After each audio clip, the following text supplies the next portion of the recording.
We the best. Let's get it.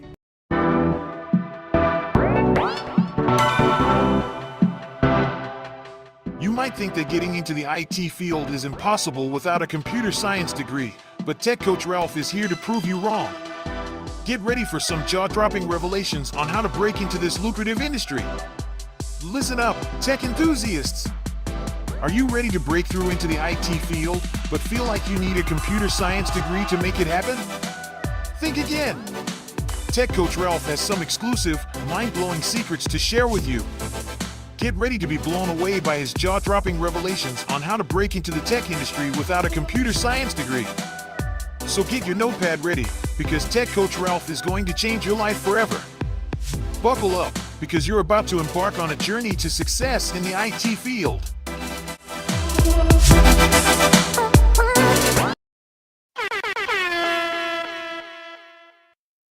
Are you ready?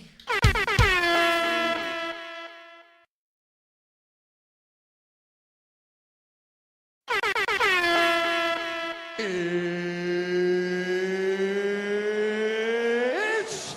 time! Welcome back. Today is Sunday, August 25th, 2024. I am Tech Coach Ralph. We are engineered to win. What is that? All right. Something's like weird. Okay, cool. There we go. It's like saying something. Anyways, we are engineered to win. Let's start over, right? Welcome. Today is Sunday, August 25th, 2024. I am Tech Coach Ralph. We are engineered to win. How is everyone doing this amazing Sunday afternoon? Is this the last Sunday in August? Let me see. Let me check my calendar real quick. Is this the last Sunday in August? This is the last Sunday in August. Next week Sunday, it's going to be September 1st. It is going to be September 1st. We are almost done with the year of 2024 already. Can you believe that? So this is Software Explorations. We're going to continue with DevOps today. How is everyone doing today? Let me know in the chat. Shout out to your car in the building. Your car has had a very busy day. Shout out to your car. Shout out to the one, the only Alexis G in the building. Alexis has had a very busy day and weekend as well. So shout out to you guys. Always putting in the work day in and day out. So, does this thing look funny to me? Looked a little funny to me. All right, cool. So, what are we going to be doing today? We are going to be working on some more DevOps stuff, some more Docker stuff. We're going to be talking about why Docker is so popular. And then we're going to be working on like building a Docker image, going over a Docker configuration that I have, talking about that. So much to do, so little time. But let's get to it. So first and foremost, let me see what we got going on real quick. So we have my guy Yakar with the tech pookies in the building. Make way. And we got Alexis G saying, good afternoon. Good afternoon to you as well. Let's take care of some housekeeping. Let's get into our agenda, and then we shall. Look at. Tell you, this thing is like sticking. So weird. Okay. Oh, all right. I get distracted very easily if you don't notice, right? So we are going to get into our agenda. Let's get into some housekeeping real quick. All right. So first and foremost, as we always love to do, I want to say a very big thank you to all of the subscribers, the new ones who are helping us grow so quickly, the ones who have been with me for a while, the ones who are very active, the ones that I just met. I appreciate you all. I appreciate you. You guys are absolutely amazing, and I hope that I continue to add a lot of value into your lives. All right. Next up, I want to say a big shout out and salute to the tech savages. That includes the tech barbarian. Shout out to the tech barbarians. To the tech prodigy, to the technical explorers, all those who joined the Patreon on the free tier who are getting this amazing content with our sprint reviews. Shout out to the tech mercenaries, our amazing YouTube members. And of course, we can never, ever forget. Shout out to the bag chasers. Money. Of course. Now, next up, do me a big favor. If you haven't done so already, go ahead and like this video, subscribe to the channel, share it with someone who would find it useful, and don't forget, hit the notification bell so you can know every single time that we go live and drop new content. We drop so much content to help you win. I have a lot to share, so I am just dropping the content as we go along. And go over to techcoachralph.dev. Sign up there. You can sign up for free and you can upgrade later on if you see there's value in there. Tomorrow morning, I'm going to be dropping our last sprint review from last week. Is going to be available to everyone. So you can check out what we were talking about, what we worked on. And then I'm also going to be dropping the whole Scrum Night, the entire Scrum Night. So you can see the different things about like the sprint review. We have the retrospective, how we look back on the previous sprint to see how that went. And then we also have the planning, which we're working on this current sprint. So you see what we're actually planning to work on and how that's going. So that's the cycle, that's the cadence. So you definitely want to check that out. That's techcoachralph.dev. All right. So like I said, the sprint review is being dropped tomorrow from last week and the full Scrum Night as well. All right. So let's jump into our live show schedules. When do we go live? When do we go live? It seems like almost every single day, right? So Saturday mornings, one of my favorites. We had an amazing show yesterday. So shout out to everyone that was there yesterday. The men lie, women lie, numbers manipulate show. And that's where we review the weekly important economic numbers to see how we're doing, how the economy is doing. Do we need to be concerned? Are things going in a good direction? Those are Saturday mornings. So I'm looking forward to see you there. We have our morning shows. We have the Coffee and Kata morning show, Mondays and Wednesdays. We get started between 7:15 to 7:45. So tomorrow's going to be more around the 7:45 time, but definitely want to see you there. We're going to be going over the numbers to review for that we're going to be looking at on Saturday. We're going to look at them tomorrow morning to see what we have upcoming for the week. And we're also going to be continuing with our time cost calculator mobile app updates. So you definitely want to tune into that. So that's the plan for this week on those shows.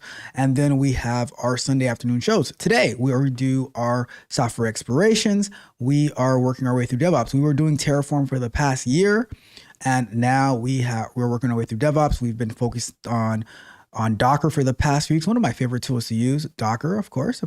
And it might just be, believe it or not, it might just be my good friend Alexis's favorite tool now too. Who knows? Ask her. You guys in the chat, ask her. It's Raw Juice and Herbs. Ask her how she feels about Docker now. Just ask her, because, she wasn't really feeling it last week. Things might be a little bit different now. So just, ask her in the chat. Let's see. So we have Tuesday nights, our Q&A sessions where you can call in. I find questions. You can ask questions in the chat. And last week, the AI clone helped me answer some of these questions. And it was a lot of fun. I can't wait till that gets clipped up and put out in a few months, but it was so much fun. All right. And then Thursday nights, we have software explorations. This past Thursday, we worked on Jenkins working on Docker. This coming Thursday, I already have it scheduled. We are going to be updating our playwright tests so that we can see if the tests are passing in Jenkins now, because if they pass locally, they should pass in Jenkins. And we also want to get a report of the test that ran and passed. So we're going to figure out how to do that this coming Thursday. All right. So many things to do, so little time, but guess what? If we don't have the time, we just magically make the time, because you always find time for the things that are important. Message. All right. So next up, let's jump into our pre-recorded content. Mondays, we have candid conversations. So it's going to be really good tomorrow. I think last week we talked about preparing for success. Tomorrow, I'm going to give you the backstory about a bet that I had, and they won't admit it, but that I won with one of my tech barbarians, how I bet them and how I won the bet. So definitely want to tune into that. It was really, really fun. It's a really, really fun conversation, and there's a lot of good stuff, a lot of things to help to motivate you and to believe in yourself. All right, so definitely want to tune into that. It's how I made a bet, but it was. Is it really a bet if you know you're gonna win? I don't know. So tune into that tomorrow. Wednesdays we have software explorations. I am working on a software explorations concept and overview for microservices, which I'm learning a lot about, and it's really, really cool. So I'm putting that together for this coming Wednesday. And then Fridays we have the bug bite. This coming Friday, so the bug bite is where we review different industry, like tech industry news, maybe some type of cybersecurity attack, things like that. This coming Friday, we're going to be reviewing the DOJ. The DOJ is, they have filed a lawsuit against a company called Real Pages, and it is an antitrust lawsuit. Antitrust. It is about, believe it or not, it is about price gouging, not price gauging, but it is about price gouging. And it's interesting. It's interesting that they have filed this lawsuit against this company, so that we're going to read about that. We're going to watch a little video about that to break it down. So that is coming this Friday. So we definitely want to tune in. And then throughout the week, we have shorts, we have clips from the Q&A show, and we're working on getting more clips from the other live streams out as well. So you definitely want to like the video, share the video, subscribe to the channel, and hit the notification bell so you can know every time that we go live and drop new content. All right. So a lot of stuff happening, but we are here. We're in it to win it. All right. So let's get this off the screen. And where did that come from? We have your car saying, Mitch, calling for Mitch. Where is Mitch? Where is Mitch? Mitch says he is watching in the background to see how your car handles the chat. That's what Mitch is telegraphing to me right now. All right. And we have Rod Brown in the building, AKA Mr. Tech Daddy in the building himself. What's going on, Rod Brown? I appreciate you. All right, let me see. Let me make sure this setting is on correctly. Okay, cool. I don't know how that got up. All right. And whoa. Your car. Don't do my guy Rod Brown like that. Don't do my guy Rod Brown like that. All right. Let's get to, I actually have one. Let me set it up. Because today I have an icebreaker I wanted to talk about. Let me see if it even works. Let me see. Where is my icebreaker? Let's go here. Let's go. Let me set that up. All right,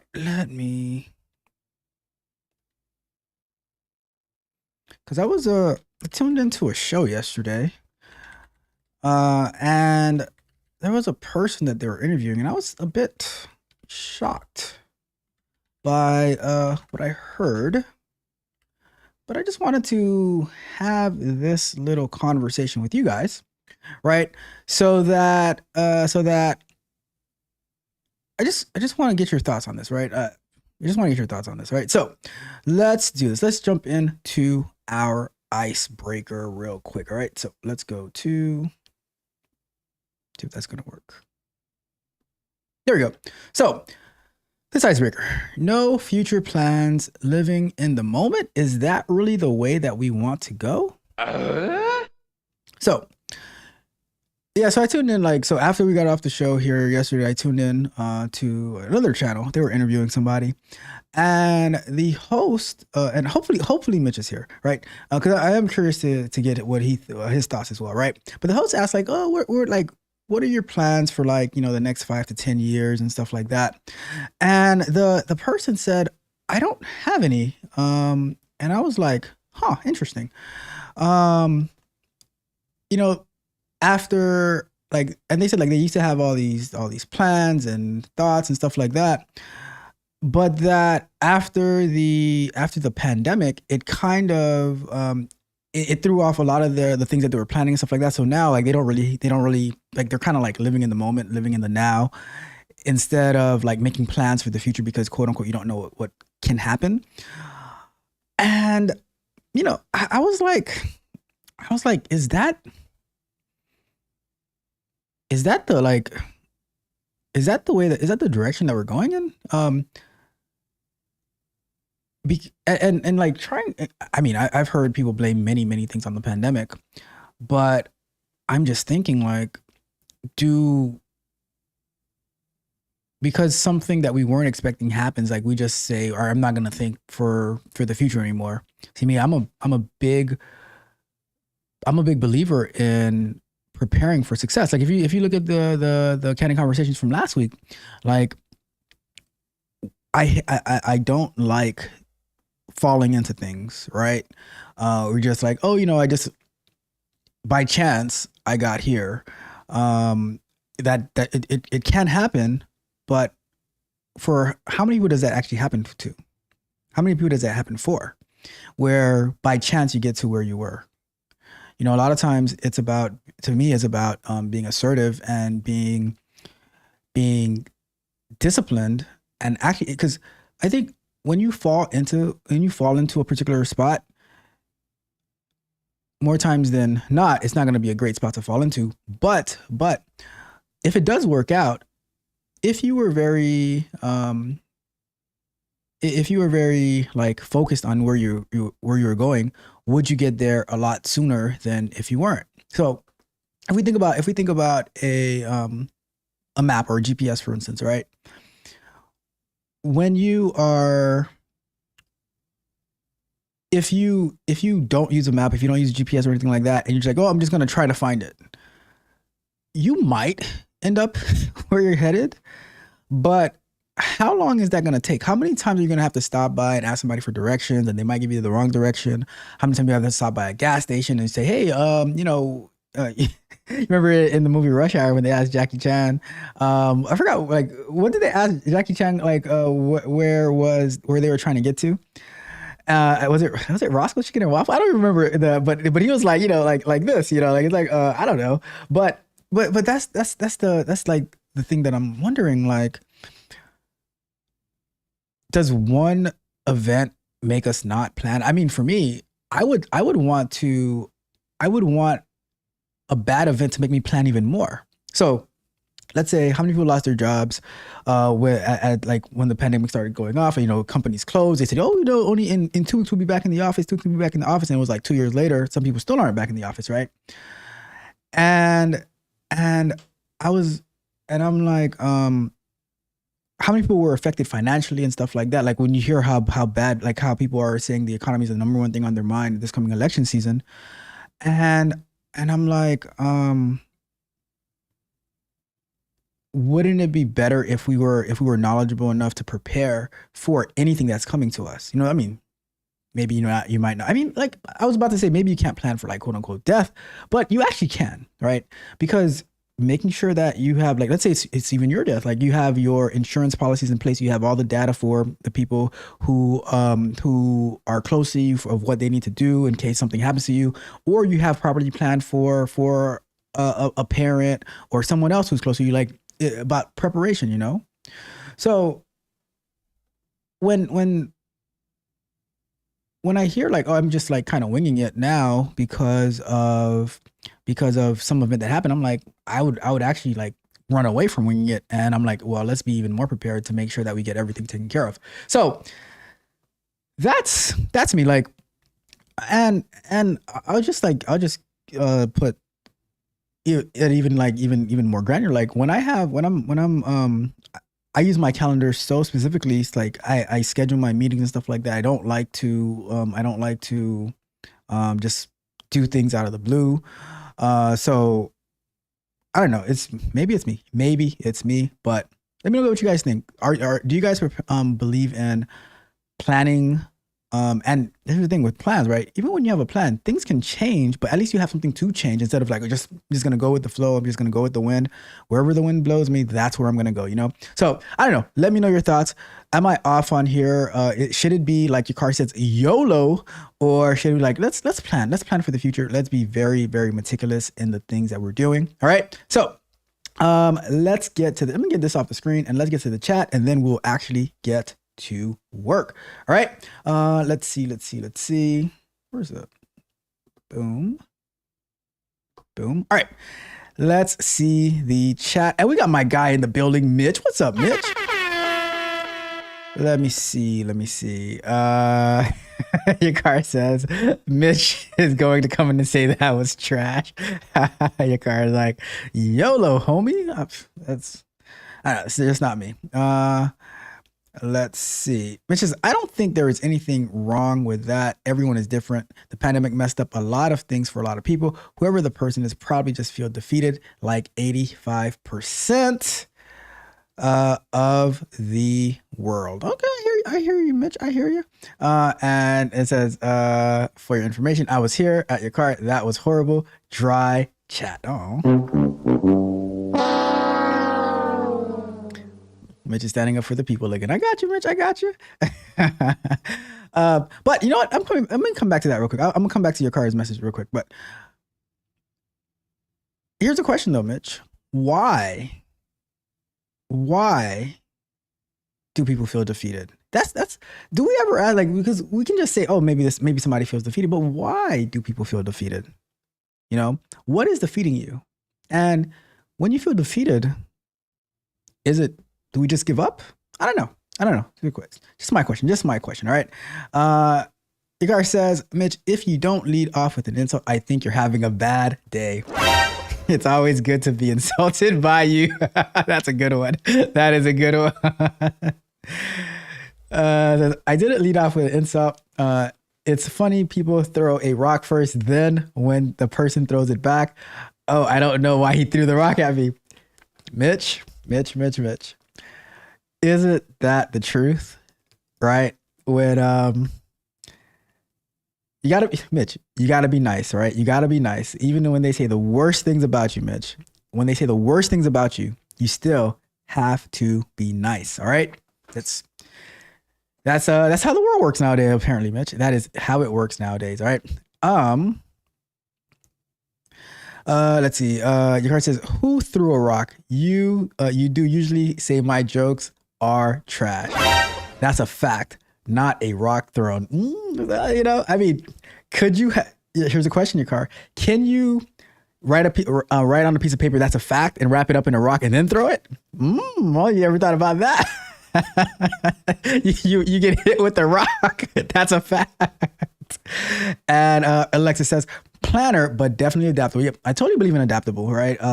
Plans are gonna change, but I would rather have plans to change than not have anything at all and just wing it. That's just me. I don't because I think if we do not have plans, then we're gonna end up like what Mitch was talking about, feeling defeated because we have no direction that we're going in. You know, I mean, I would feel defeated if I was trying to get to, let's say I was trying to get to New York, for instance, right? And I was like, we're gonna drive to New York.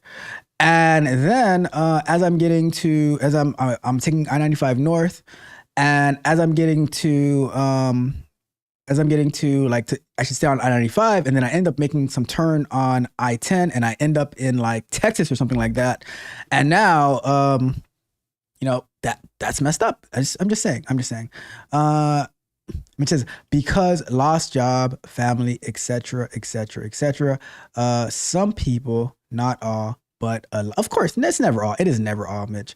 But I don't know. I just think like working towards something is a little better than just winging it, because I guess you can't feel defeated if you have nothing that you're competing for or against. So if I guess you might be onto something, Mitch. You might be right. You know, because I don't know if you saw this the other day, Mitch, but I might not mention it on the stream, but I was saying that when you voted for brainwashed last week, after like 4 days, I was like, you know what? I might be with Mitch on this. I might rather be brainwashed than gaslit. You know, I might rather be brainwashed than gaslit. I'm just saying. Congratulations, you played yourself. And Mitch says, even when I win, ultimately I lose. Now that's depressing. Now that's depressing, Mitch. That's so depressing. And Car says, yo, that's some old school mafia. What did I say? I forgot. What did I say? That was old school mafia type stuff. What did I say, your car? I be saying something like, I don't know. All right. So let's get to work. We are going to start our first 20-minute segment. So, like I said, we're going to be talking about why Docker is important. Let me see. I saw that too. You always just assume I'm wrong. Well, because I have to. All right. So here's the deal, right? Here's why I always have to assume that you're wrong. Because if I just assume that you're right, then I'm not gonna think, right? I'm like, oh yeah, but I have to think about it, and like I have to experience it to see what if Mitch was wrong, right? And then I'm like, well, you know what? He might have had a point there. He might have had a point. So that's why I have to assume. I assume everyone is wrong first, and then I have to come around. You know, I'm just saying. Oh. Wrap a note around Orion through it. I forgot I said that. I totally forgot I said that. That's a good point. Yeah, maybe that was a bad example. Maybe that was a bad example, but it's still a fact though. It's still a fact. All right. I'm just saying. Anyways. Oh, by the way, Mitch, you're mentioned in Friday's video in regards to the DOJ lawsuit. So just keep that in mind. You'll be mentioned about that. All right. Let me see. So who mentioned the clone? No one even mentioned the clone, but Mitch says, and that clone. I don't even know where that came from. All right. Let's get to work. So we're going to be talking about why DevOps is not DevOps, but why Docker is so popular, and then we're going to get into working on some Docker images. All right, so let's get started with our first 20-minute segment. It's time to do. So why exactly is Docker so popular, right? I don't know. I might have mentioned it here before, but I have been working with Docker since about 2016, 2017-ish. And they, when I first started working on it, I didn't really understand it, right? Because I got a course off Udemy and there was not much detail in it. It was more of a contextual type thing where they said, oh, this is the purpose of it. This is like the images, the containers, but they didn't really like break down how to use it. And but in the tool that we're using at work, it was called Rancher, which was used to start up Docker images and containers and stuff like that. The interesting thing though, although we would use Docker images to run on this Rancher system, they didn't use that for our deployments. So it was a bit different, you know. So but as more information started to come out about it, I was able to start figuring out how to use it for different things, how to use it to, one of the biggest things I use it for was to be able to run a Selenium grid. I used that at multiple companies to run a Selenium grid, so that we could run our automation tests, like not on my local computer or not on a particular local computer. Back in the days when we were doing automation, we had some different virtual machines and stuff like that set up, and they would have to configure those virtual machines to be able to run different automation. But then in comes Docker, it pretty much puts it in a container and is doing everything there in the background. It's not messing with you, right? So why is Docker so popular. Let me see if I can throw on. Let me do something real quick. Let me do something real quick. Let me see if I can do this right as we're talking about this. Let me see.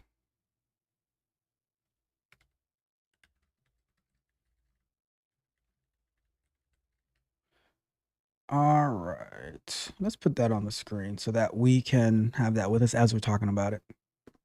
All right, so why is Docker so popular, right? So Docker is, one of the reasons that Docker is popular is because it's a standardized application packaging. So what does that mean? The fact that you can have a Docker image of an application and you can make that available to pretty much anybody in any location, in any pretty much operating system, right? It makes it easy to, like, when developing, when testing, to make sure that everything is running the same in like distributed environments, right? So outside outside of me sending the wrong environment variables to people, right? It makes it pretty easy to be able to say, all right, go and pull in this repo and run the command of, like, for instance, Docker Compose, which we're not talking about Docker Compose today, but run this command of Docker Compose up, and it's going to get all the necessary dependencies. It's going to build the image, whatever the case may be, it's going to start up the application for you, right? So whether you're on Windows, whether you're on a Mac, whether you're on Linux, you can just say, all right, run this command, and then the application is going to come up like magic. And it's not like, all right, I need to have a configuration for Windows, I need to have a configuration for Mac for a particular application. So you get Docker set up, and now when you're building your application, let's say you're developing on a Mac like I do, right? I don't have to be concerned with whether the person who's going to be starting up the application, if they're on a Mac or a Windows computer, because I'm going to be setting up my Docker file to be able to build the image and things like that, which we're going to be looking into the Docker file later today, right? So that's one reason that that Docker is so popular. The standardized application packaging, how it builds that application into an image, which is, the image is like a template, right? And then you can distribute that that application, that image, to whoever wants to start up a container with it, right? So another reason that it is very popular is that the multi-platform support, similar to what I was just mentioning about, like, being able to run it on Windows, being able to run it on Linux, being able to run it on a Mac. But there's more to that, right? So when you're doing development and things like that, you're going to be using it locally. So whatever operating system you're developing on, it's going to work. But it can also be installed in a data center. Let's say you have a quote unquote a physical data center, not like the cloud data centers, but where you're connecting, like you're doing like a VPN or a remote connection into an actual physical server, right? You can install Docker on that. So at my last company, we weren't using AWS or anything like that. So I just had this one server in the server room, which I can connect to. So once I got access to that server, I installed Docker on it, and then I was able to install Jenkins, like we've been doing the past couple of Thursdays. I installed Jenkins, I installed Selenium Grid, I installed whatever I needed on there, right? And it worked just fine. Being able to connect, having to like restart sometimes, things like that, right? But as well, it also works on the cloud. So you've seen us connect to AWS and install Docker on an EC2 instance. That is similar to that. So that would be similar to when I connected to the data center, to a physical machine. But it also works but on the cloud, they also have on Azure, on Google Cloud Platform, on AWS, they have like the different infrastructure, I guess I would say, the different services. So with what do you call it? With AWS, you'll have the Elastic Container Registry, which is going to be able to host your images. So let's say you want a private image, right? You don't want to put it on Docker Hub, right? Because Docker Hub, Docker Hub might have private images. I don't know that for sure, but they must, right? They must if you pay for it, right? But on Docker on AWS Elastic Containers registry, you can host your image there and make it private. You can make it public too, but you can make it private. You can distribute it as needed, whatever the case may be. So and then you also have the Elastic Container Service, which can run your Docker images. So it can run your containers there. So the same way that you will have your image in the Elastic Container Registry, you can also pull that image into a container service, and now you're running your application on there. So that was something that we were trying to work on with Terraform back in a few months ago, but we took a pause on that. But now that we're working on microservices, we might end up going back to that and actually turning our application into a microservice, which is something that the Tech Barbarians are working on, to turn into a microservice, so that we have a service for the front end, we have a service for the quotes API, we have a service for the users, things like that, right? So those are that's a different way that Docker is supported, you know? And then lastly, it's very lightweight, it's very isolated. And what does it mean for it to be lightweight and isolated, right? So when you're using a virtual machine, right, to install a application, it's like you have a whole other operating system running on. So for instance, if you're going to be running it on a Windows computer, you have, what is the name of the VirtualBox? VirtualBox or VMware, whichever one that you want to use. And now you install an operating system on that, right? You install an operating system. And then once you install the operating system, like you can install Windows on it, you can install Linux on it. Once you install that, then you have to go in there, and then you have to like configure it, just like you're configuring your regular computer, right? What Docker allows you to do is to take off all of that heavy weight, right? And says, all right, all you need is to set up, like, let's say a version of Linux, which it's already predefined, is very lightweight. And then you say, all right, I want to install Python on it. Or they might have an image for Python already, where you can start off that image. And then you can say, all right, I want to run these commands so that it's very lightweight and it's very portable, and it's easy to have other people get access to it. So now I don't have to go and create a whole Windows image or Linux image of an application and ship that, which could be like gigs upon gigs, versus just having an image that you can start up as a container, which might be like a few hundred megabytes, you know?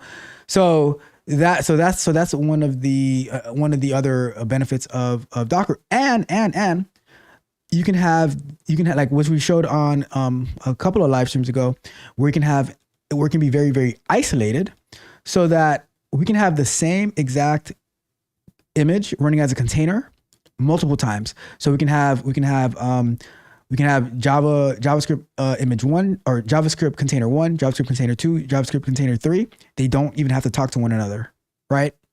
And so like they're isolated and they're very, very lightweight, as opposed to if you're doing it on a virtual machine, you would need to have Linux installed 3 times and configure it 3 times and install the application on it 3 times, which is one of the reasons that companies have been migrating from setting up these whole servers into using Docker to be able to deploy their software, which makes it a lot faster, a lot cheaper, and a lot faster to get to market. And that's why Docker and Kubernetes which we're going to get into Kubernetes later on as we keep going, but why that is one of the what makes it most popular and one of the most important components of the whole DevOps process. All right, and it's interesting, like talking about as I was learning about microservices, and I was at work, and I'm looking at how we have our microservices set up, and I'm like, it just clicked to me, like just like a few weeks ago. I'm like, oh, okay, now we have this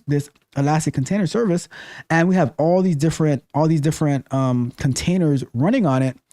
all these little microservices running on it for the applicant, like the part of the that we work on my team, where we work on in where I just saw Roxy's message.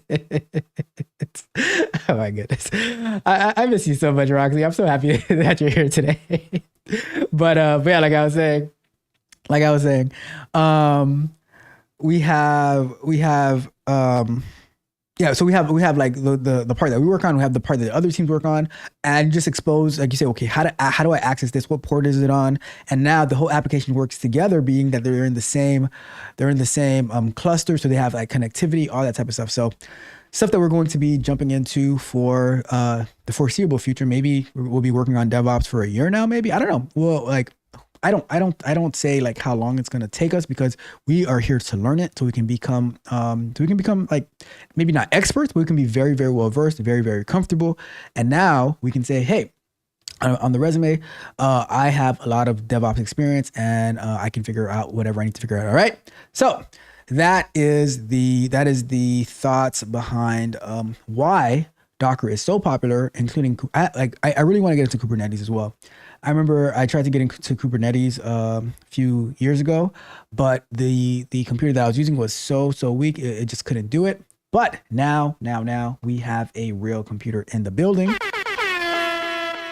and the possibilities are endless. All right, possibilities are endless. All right, so with that being said, let's get into, we have what, 5-6 minutes left. Let's get into looking at some different things, and then we'll go to break, and we shall check out the chat and have some fun with my people. All right. So let's go to,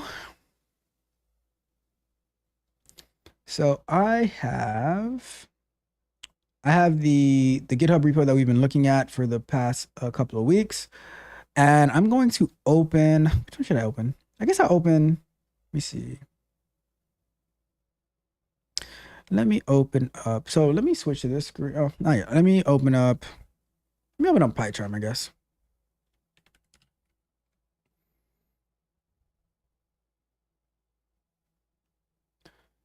And I've been working on this. This code for the Tech Barbarians in Python, and it has been, and guess what? It's funny. It's not the writing the actual code for the application that's kicking my butt. It's actually the writing the test for it, like setting up the tests the right way. So I don't know. I'm thinking about just going back to JavaScript for now, to Node for now for this part, and then maybe in the future migrating, because I don't want to like spend all this time stuck on this thing, but we'll see. We shall see. Let's go to, did I download this repo already? Let me see. Let me open up a terminal. Oh, I did download it. All right, so let me see. Let me find out where this is, and then we'll start sharing the screen, and we'll go from there. So there we go.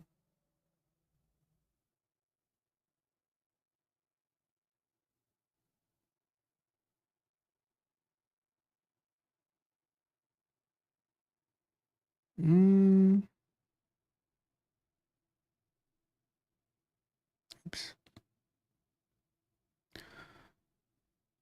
All right.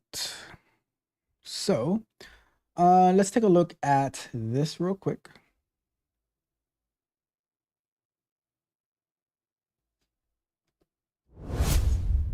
All right, so last week I think we stopped out around over here and looking through the commands. Did we look at stats? So all right, so let's take a, so I don't think we looked at the stats last week, so we'll look at the stats, and then we'll get into building an image. I will show you, actually I need the other application too. I will show you we're gonna look at their Docker, at the Docker file that they're using, and then we're gonna look at the one that I have for our application, and I'll walk you through it to explain what it all means. So let's minimize this real quick, and let's go over to terminal. And let me go here,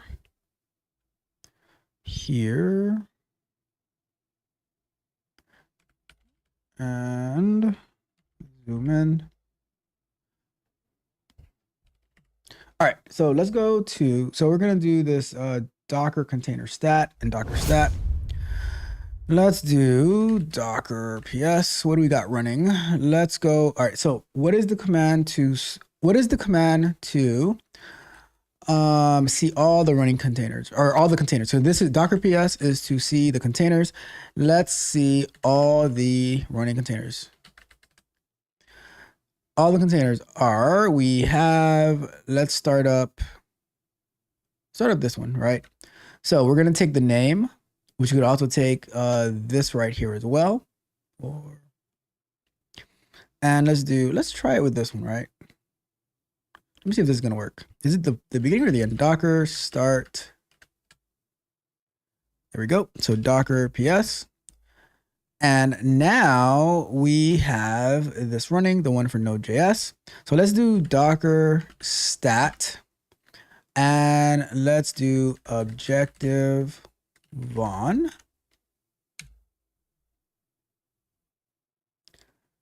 Let's see. Not a Docker command. Oh, Docker stats. Always forget the S, right? Docker stats.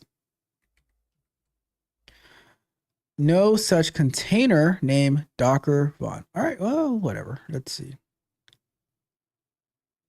Ah, there you go. So it's like this. So this container.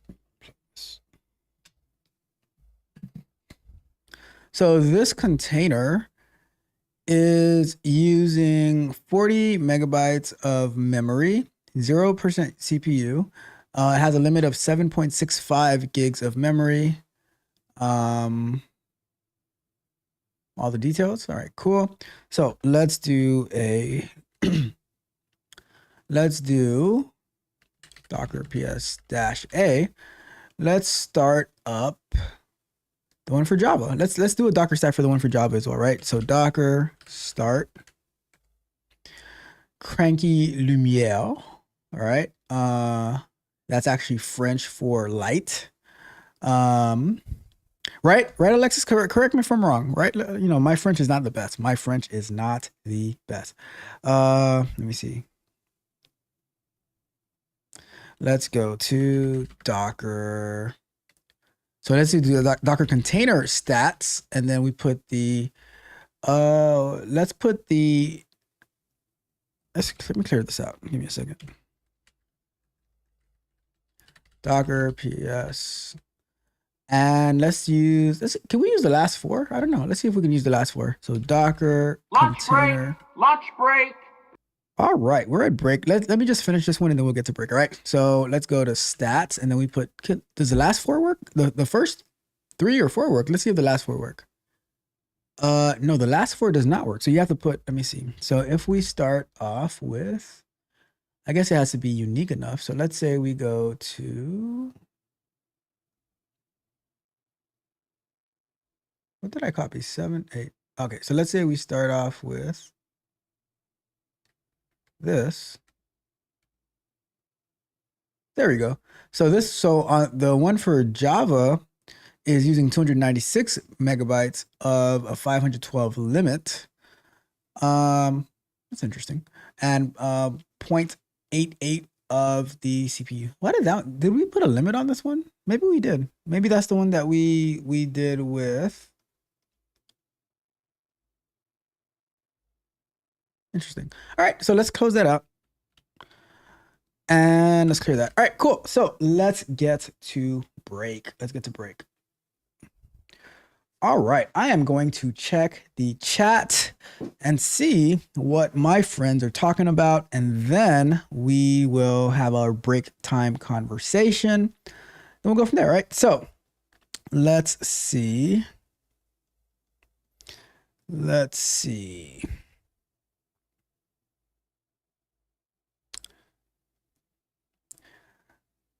Rod Brown says, the AI clone is called Ralphie. Don't be disrespectful, Mitch. All right. And we got my guy in the building, Peter Investor. How are you doing? Salute to you as well. I appreciate you. Mitch has no respect. Mitch Has no respect whatsoever. He says, Rod Brown, again, I ask you again humbly, or maybe not so humbly, who are you? I'm confused. I am confused. Who are you? Tough. Oh, no. Shots fired. Oh, let's not do that. Rod Brown, I do not want you to catch those hands. You don't want to get into that. You don't want to get into that. Mitch is too funny. Keyboard thug. That's the guy who throws it. You guys are so funny. All right, let's get to some good stuff. All right. So your car says you both are now officially tech pookies. Mitch and Rod Brown, what is going on? And let's I have to do a I appreciate you. We got Roxy in the building and Marty Speed. Shout out to Marty Speed. But we got Roxy in the building. How have you been? So happy to have you here. Tech Bookie CEO, your car. That's hilarious. So happy to see you. All right, let's see. It says you gotta get the club jumping. People just be chilling on the couch, not talking. Shut up.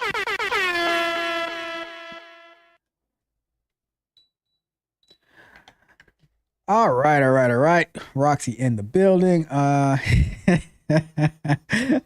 Your card is I'm throwing a bottle next live chat. It's so silly. Which is they will just look at you with an awkward face. Oh my goodness. All right, where are we? Which is if Ralph uses my name one more time without my approval, he is definitely catching a cease and desist.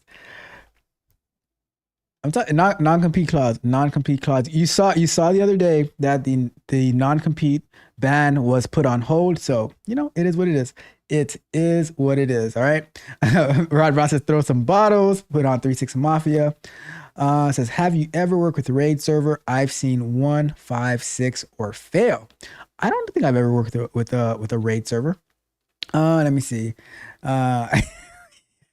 Your card says I'm throwing liquor bottles. Let me see what else we got. Let me see. Roxy says, see, here goes. See, a voice of reason. Let me read. Oh, before I say that, let me read it. Right, it says a raccoon, a sheep, and now a cow, giving farmer vibes. Hey, we got. I do what I can. Let's see. Roxy, have you seen the hyena hat? Have you seen the hyena hat, Roxy? Next time, hyena hat for sure, right? That is my Joker hat, right? Let's see. Car says, yeah, that just happened to this company. They didn't know. I knew it. I knew it as soon as I ran my smart. They didn't even know. That's weird. Let me see. I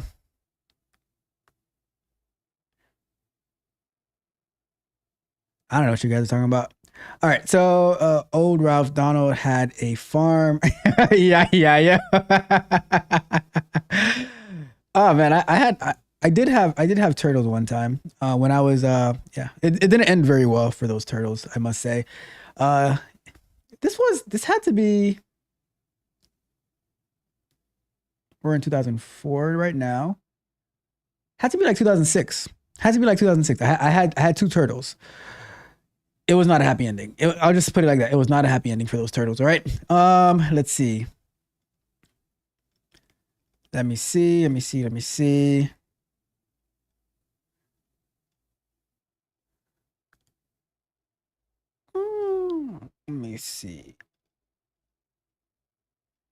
All right. So let's get to our first break topic. Right, first break topic, right? So we're gonna get over to, let me get this off the screen, and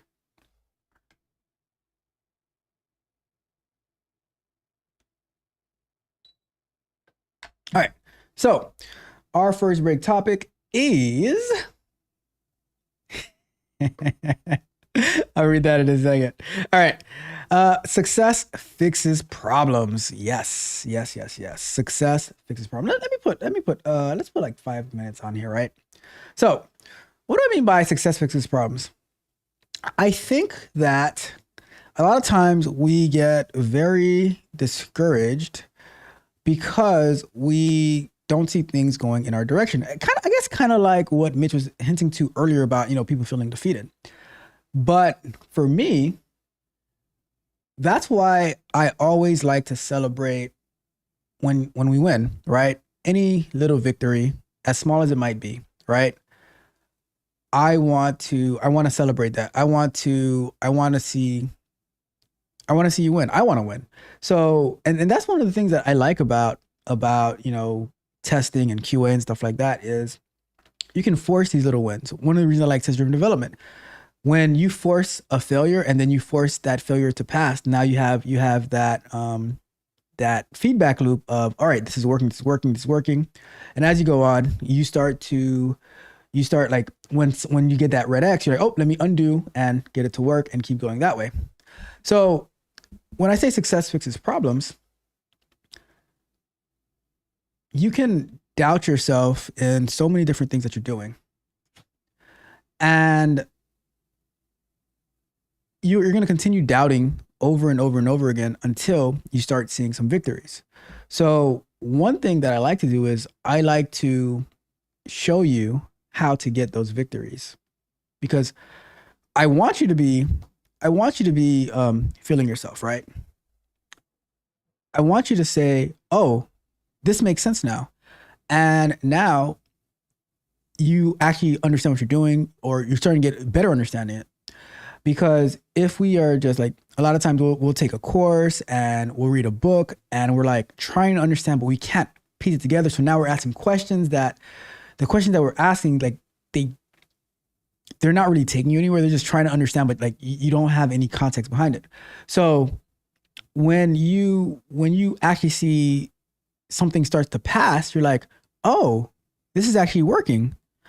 And when you see, like, it's so hard to understand why something is not working until you get it to work, right? Then, like, oh, okay, this, like, I was saying yesterday, how I was on a call with one of the tech barbarians trying to figure out how to, like, why something wasn't working for them in the application. And after about an hour and 15 minutes, I'm like, oh, this one thing right here, this one word right here changed it to something else, and everything started off. But releasing that, now you're like, oh, I see everything working now. Like everything is so clear, because that success, it fixes problems. Some other times you might feel like, oh, I don't know what to do. I don't know where to go with my life. I don't know what to study. And the reason is you don't have a victory yet.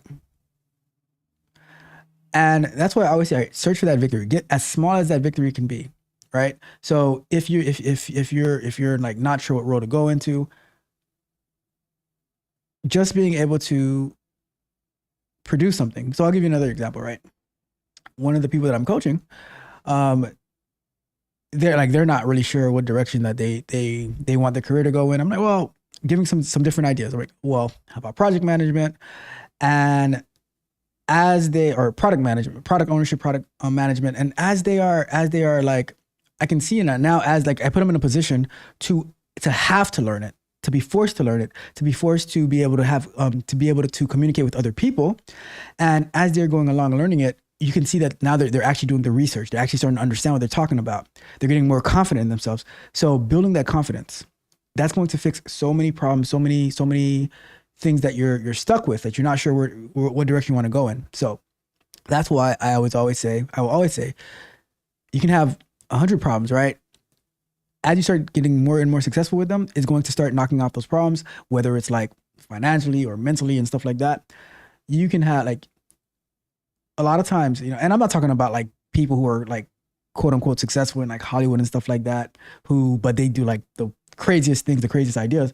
I'm talking more of people who are like just trying to find their way, right?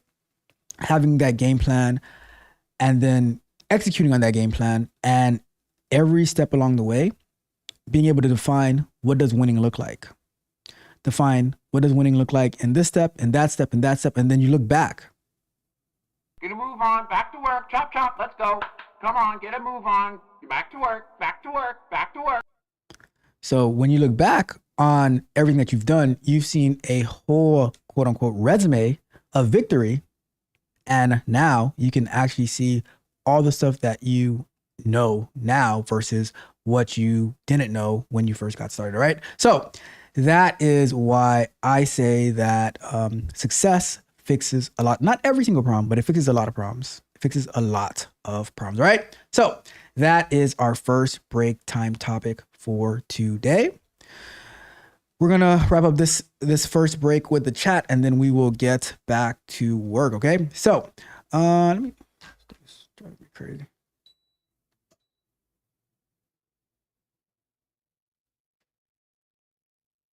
All right. So let's see what we got going on over here.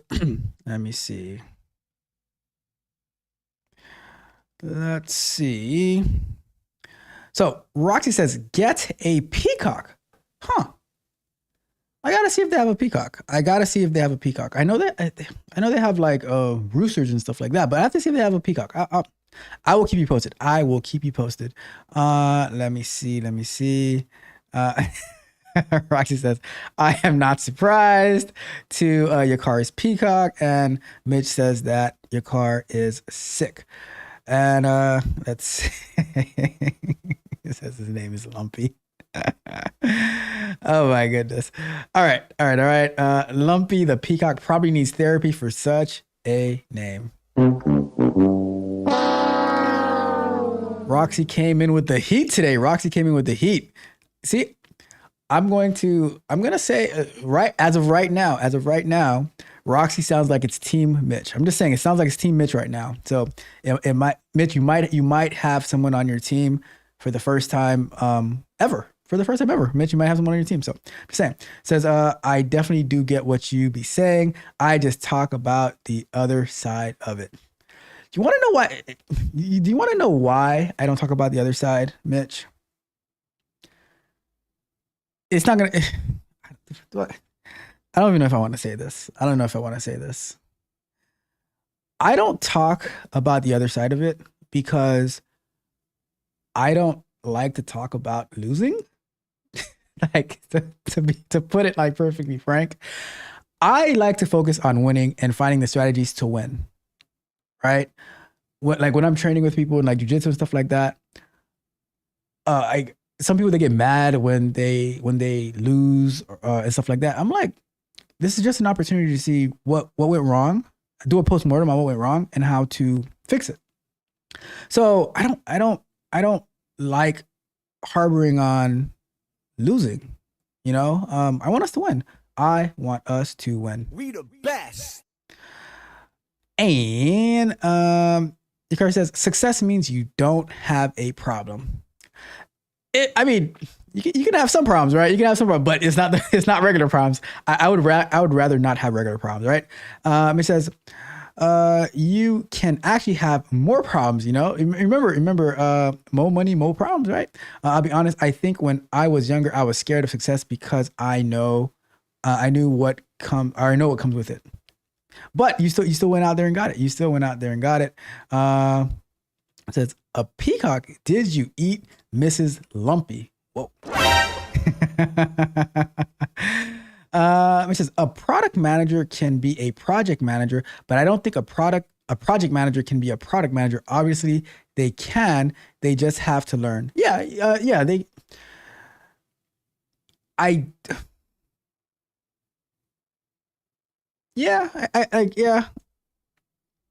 can.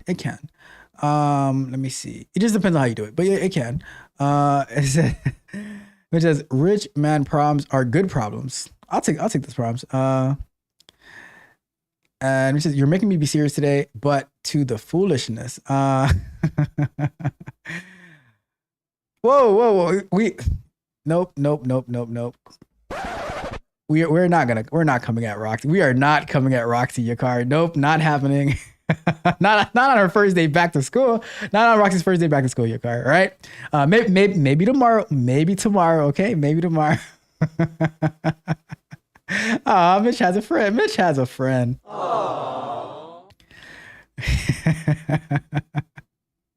And your car. All right, I'll give you this one, your car. I'll give you this one. How dare you? That's not losing. The other side's not losing. The other side's not losing, Mitch. I don't know, Mitch. Rob going against me again, and Roxy says, "Am I on a pip?" There will be no pips for Roxy. Roxy is my special guest. All right. Roxy is my special guest. All right. Let's get to our next 20 minutes of work. Let's see what we got going on. Let's go to. Let's go! All right. So we are going to be looking at Docker image. Where do I have this stuff? All right. So.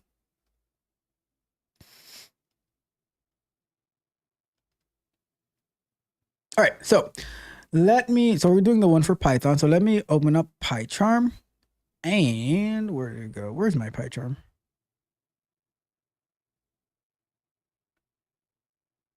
All right. So we are going to go to this screen. And we are going to go to Docker. What? Where is it? Projects? All right, there you go. So hello world. And we're going to go into hello world Python. So let's take a look at the Python file first. And it is saying to from Flask, import Flask. And it's going to say hello world. So Flask is a, how would I describe Flask? Let me see.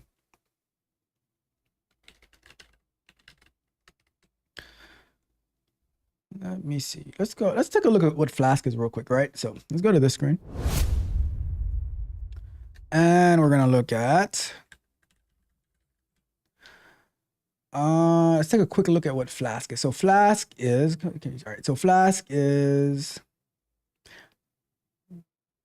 just want a description of it first.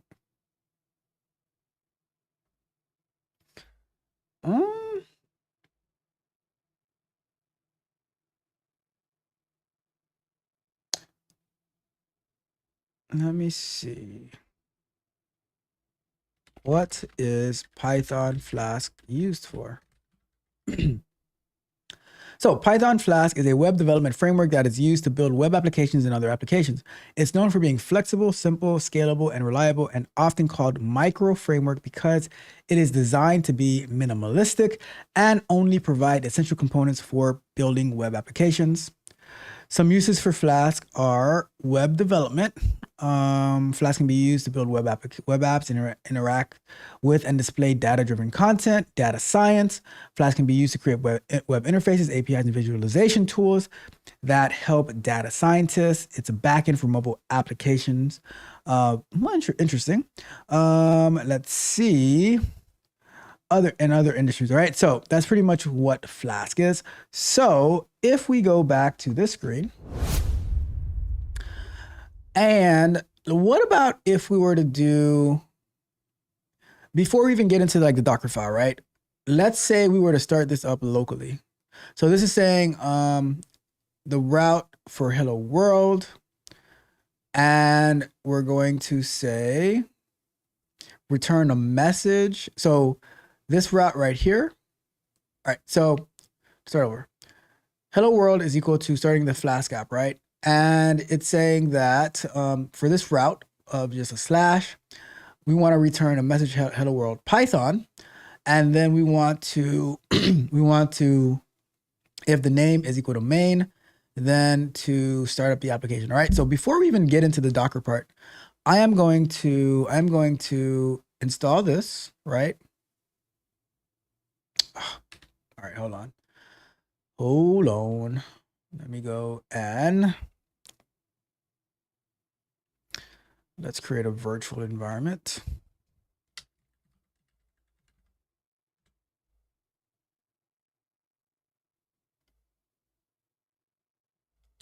So we're going to create a virtual environment first.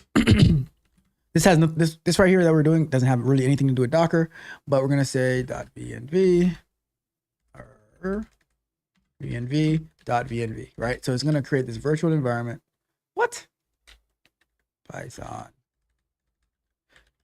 3-m venv.venv. My goodness.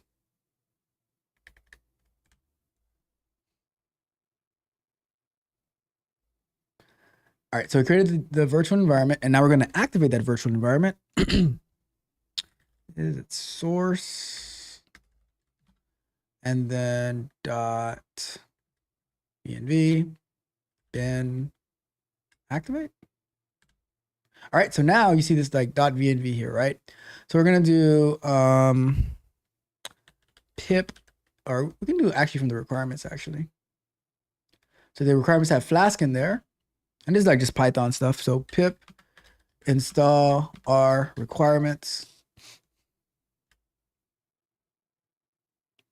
Oh, I have to be in. Shoot. Hold on. Let's go to projects, Docker, or hello world. Let's do.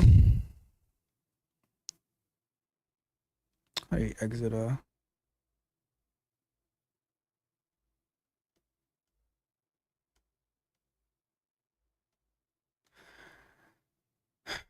exit env.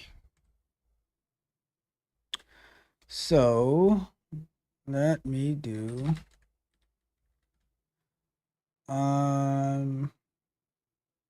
source dot venv bin deactivate.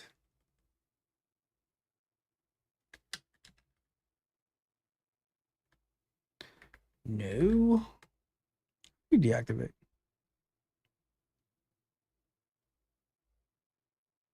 Is this deactivate? Hold on. Okay. So we're gonna go back into that folder, and we're gonna say, you know, I've never memorized this until now. Let's see.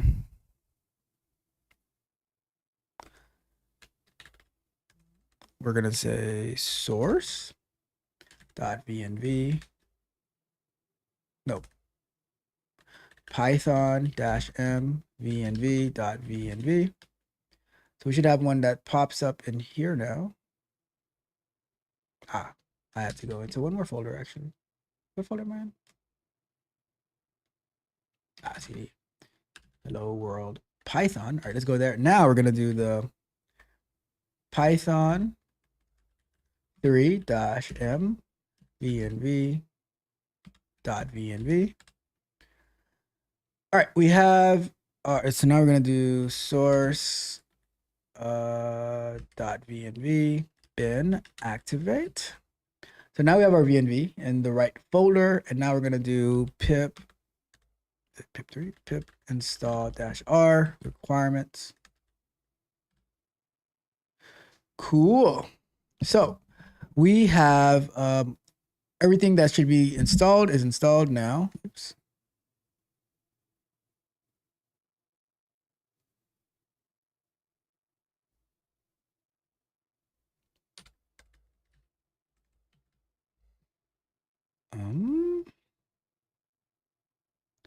So now if we do Python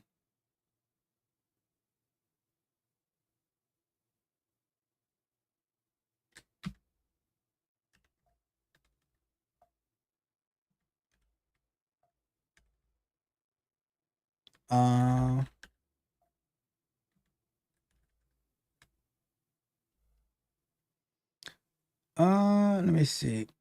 Port 5000. Oh yeah, so let's change the port then. Let's change this port to 5001, I guess, because something on this computer is already using it. Let's go there. Cool. So now, we have it running locally on our computer, right? But you see how we had to do all this installation and stuff of like the Flask and everything like that. Let's go over to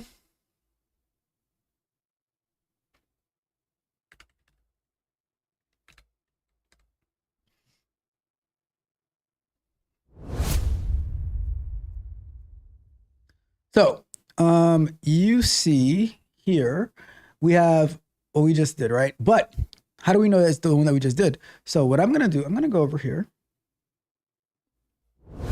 get some water too.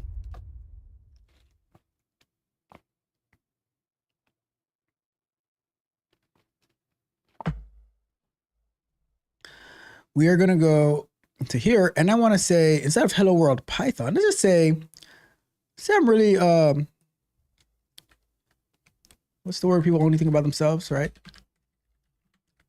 I'm gonna do that, and we're going to do, so it started up over again, and we're gonna go back to over here, and when we refresh, it should say hello tech coach Ralph, right? Boom. So we know that this is running locally, right? So and I will even get a little creative with this one too, right? Because you know me, I always like to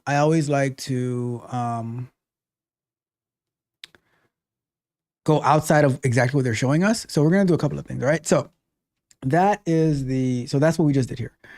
So your card says say 2 digits to quit. You know what? I'm gonna do that in a very cool way in a little bit, all right? So, but I'm gonna favor that because we're gonna do that, right? Say 2 digits to quit.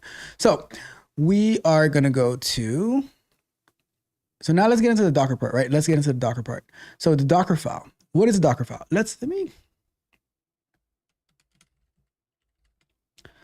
So let's go to, let's see what a Docker file is first, right?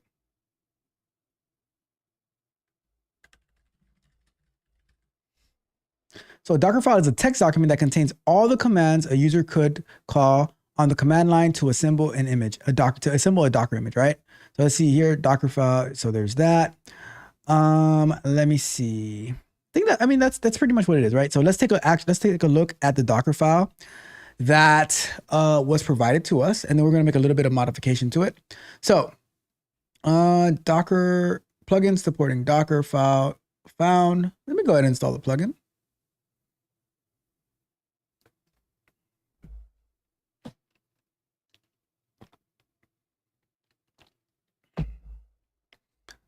Alrighty then.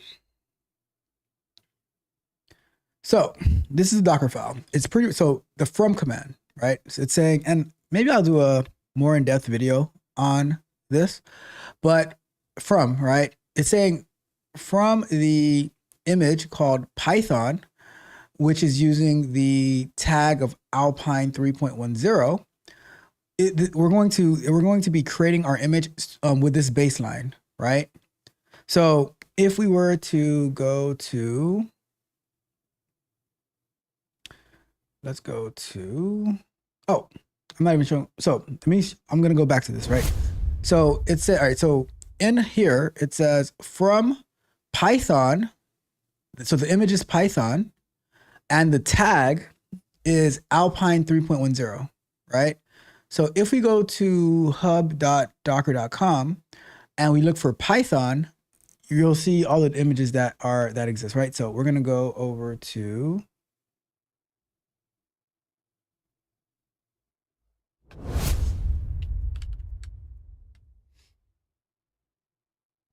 we search for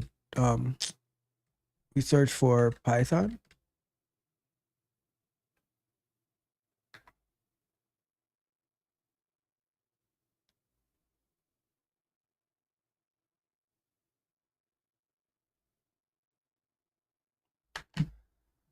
And we go to Python. Now these are the recent tags of all the different versions of Python, right? But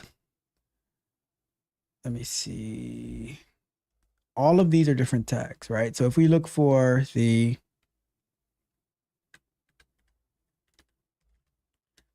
Alpine, and so they're up to like 3. Let me see. Release candidate 1, Alpine 3.2. something with bookworm, 3.12.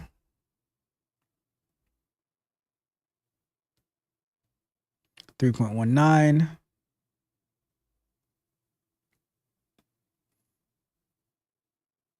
So we can specify which version of Python we want installed on this, like when we're building our image, right? But for now, we'll leave it as is, right? We'll leave it as is. So let's go back to over here. And it says, so this is the image that it's getting built from, right? And now it says the working directory is going to be /app, and it wants to copy whatever is in this directory, into this directory, right? Into the /app folder on the, is it on the container or on the, yeah, on the container, right? Because, or into the /app directory on the image, because right now we're building the image, right? And then after you copy, so pretty much you'd be copying all of this, right, into the image, and then you say expose port 5000 on the image, right? So the port that the container, once it started up, should be accessed on is going to be port 5000, but on the image you have to say what port you want to expose. And then you're going to say, next up, after all of this is done, I want to run the command python and then /launch.py, right? So I'm doing this one, right? So in order to actually build this image, right, there's some commands that we're gonna have to do. So let's go to our list over here.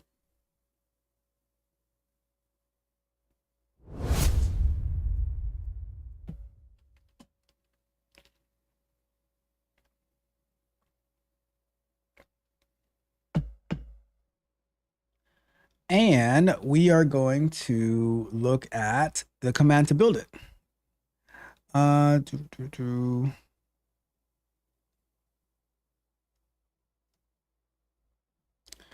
So we're going to do, and we can do it in the terminal over here.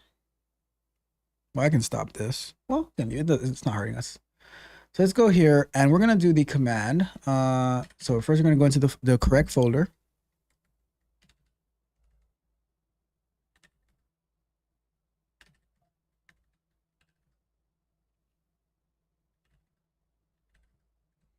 All right, so now we have, we're in the folder and we're gonna say, so our first iteration of this, right? We're just gonna do the regular command that they are sharing over here, docker build t, to give it with a tag. And it's gonna be like, this is the tag right here, right?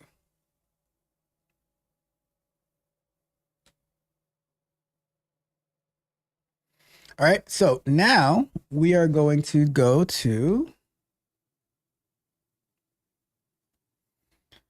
inside of our terminal over here. We're going to say docker build -t, and we're going to say I don't even know if I want to give it that same name. I'm going to give it something different. Let's go with tcr / hello world Python, and the tag is going to be, we'll do it 0.0.2.release, and we'll give it all caps, right? And then we're going to put a dot. The dot is going to say to use the current directory that you're in, right? So we're going to say dot, and then we're going to press enter.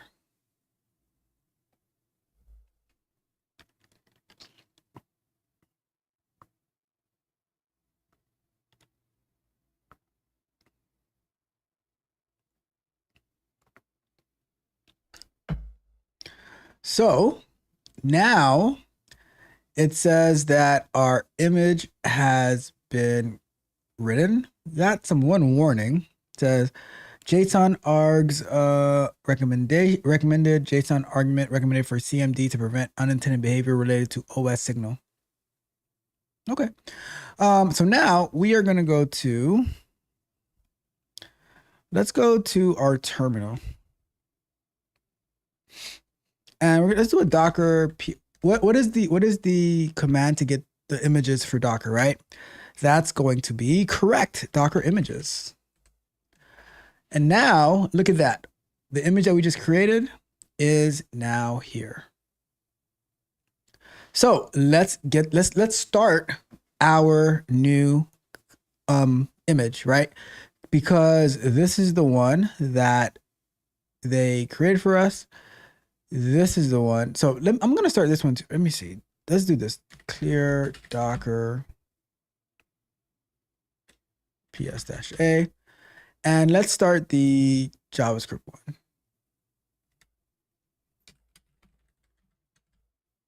All right. So that one is started. It's going to be on port. Let me see. Docker. That's going to break. Lunch break. So that one is going to be on port.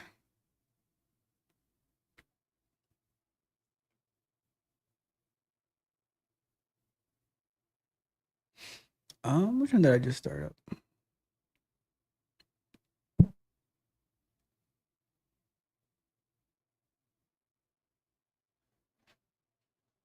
Let me see.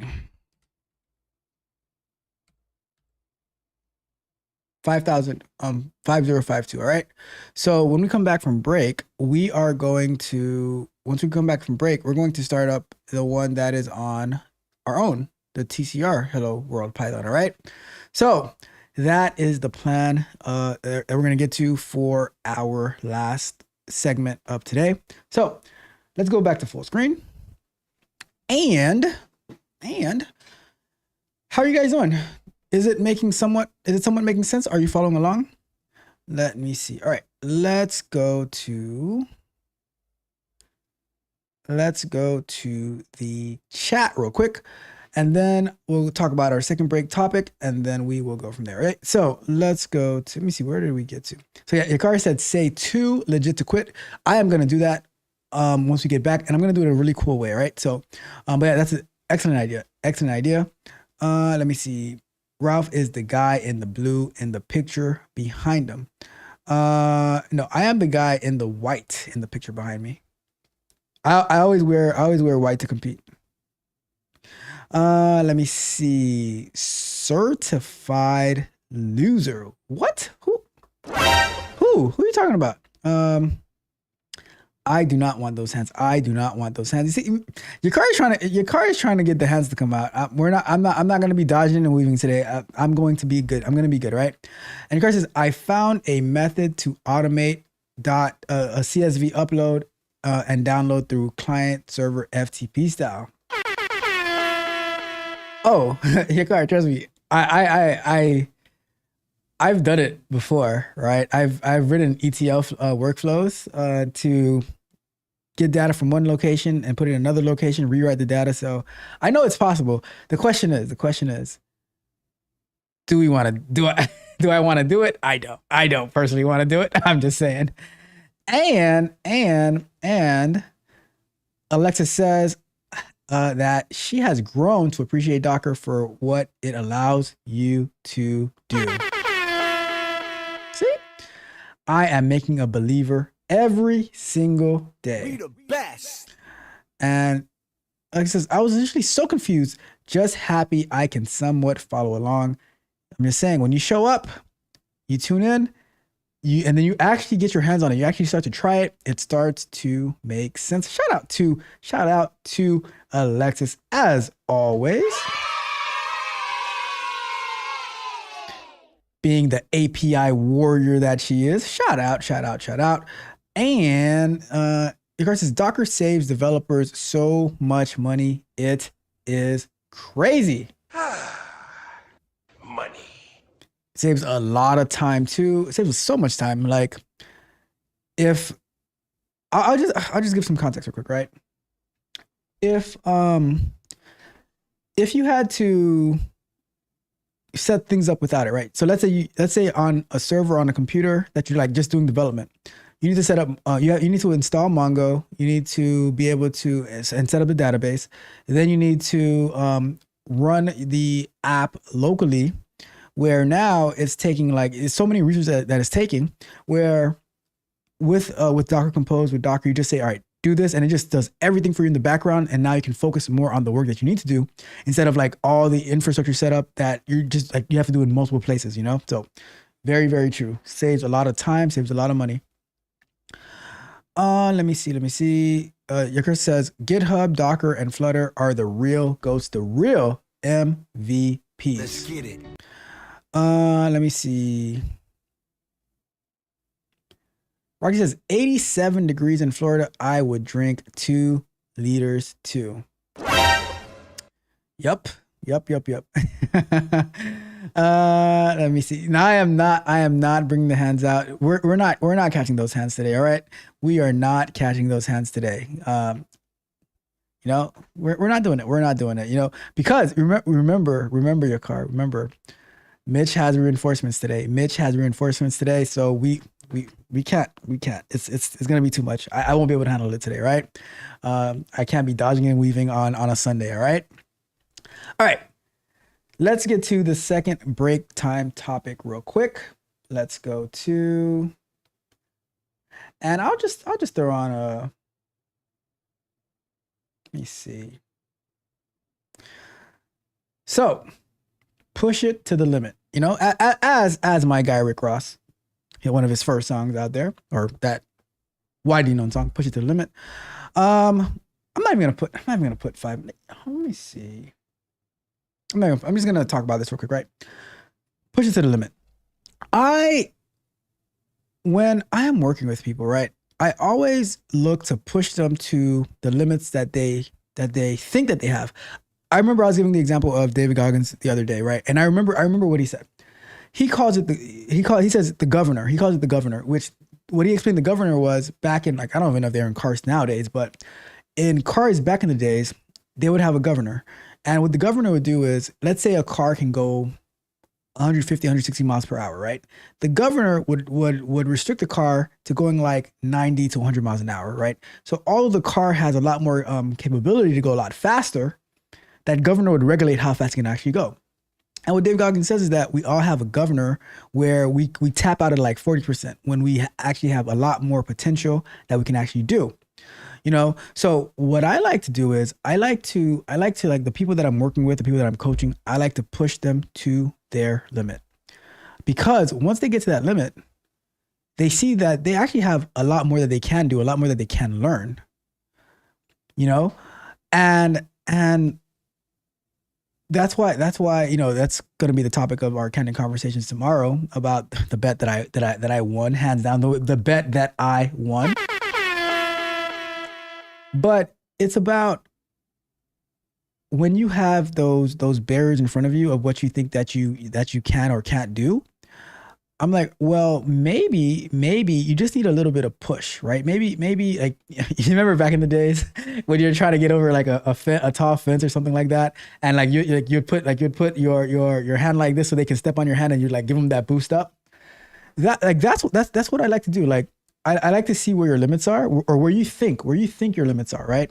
All right, I'm like, all right, so step over here, and we're gonna hoist you up so that you can get over that barrier, get over that mental block, and now that you can see what you can actually do, you know, you'll be off to the races. And like I was saying in the earlier topic, where I was talking about what was I talking about? Where I was talking about like the successfully fixes problems, you know. When you push yourself to the limit and you're like, wow, I was actually able to do that, you start to actually understand and realize that there's so much more that you can do. And that's why all the people that I work with, I'm like, there are no limits, you know, but in order for you to see that there are no limits, I have to push you to the limits first, right? I have to push you to your limit. And then you're like, wow, this is actually God honest truth. I was told today, or maybe it was yesterday, right? I said, APIs are pretty easy. APIs are pretty easy. That's what I was told. I'm like, who is this person talking to me right now saying that APIs are easy? But that's the point. Getting over that barrier so that you can actually see, I can do this. This is like the only thing that was stopping me was that I didn't have the right vision. I didn't have the right glasses on, or I didn't have any glasses on. But now I see what I can do, and that is how we win. And that's why, as always, we the best. we are the best, right? I believe in you guys, right? So let's get to our last 20 minutes of work, and then we shall wrap it up with one more quick conversation. And then we'll go from there, right? So let me check the chat real quick, see if there's anything else. Let me see. Your car said breaking boundaries is what we say, and the governor equals the limit. All right, definitely. All right, let's get our last 20 minutes on the docket. It's time to do. Okay, so we have our Docker image created. So let's take a quick look at the Docker image one more time. Let's go to, so created 50 seconds ago, which is like now like about 5 minutes ago. So this is the one that we got from the repo. Now we used this one right here to build this one, with exactly as they had it, you know. However, remember, we made a change in the launch file to say, hello, Tech Coach Ralph. And we're going to do something a little different after we get it to work first, right? So let's go back to here, and we're going to look at, how do we start it? We've done it before. We are going to start it via Docker container, right? So we're gonna do let's do a clear. What? Where'd that come from? So clear. So Docker run, and we're gonna do this on, because we have running on port 5001. We have the one that we have running locally, right? So we're gonna do Docker run 5052 or 5002, and then we're gonna say, and we're gonna map that into the port of 5000, which is what the image is exposing. And then we're gonna say we're not gonna do it detached, right? We're gonna say I think that's it. So Docker run, and then we're gonna say TCR slash and hello world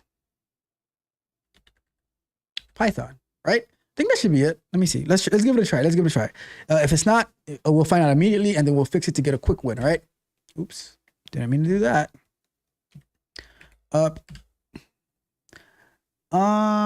Unable to find.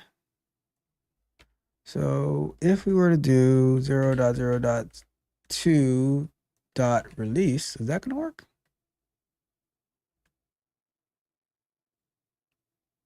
Oh, look at that. Boom. Because I didn't put the release at the end, that's why latest didn't work. But we have it running. Oh, okay. So it's not going to work because we had changed this inside of the application. We didn't fix it back. But one thing that we could do, because like we can try it, right? I don't think it's going to work, but we can try it. So let's say we take this right here,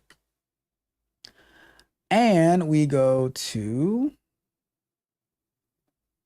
I'm pretty sure it's not going to work because we don't have the port correctly. See, it's just going to keep spinning, right? So let's go and fix that. So that'd be the first thing that we fix. So if we go into here and we had changed to 5001. Let's keep it as 5001. And let's go to expose port 5001. And let's say we go up and we say build it again, and we're going to still give it the same name.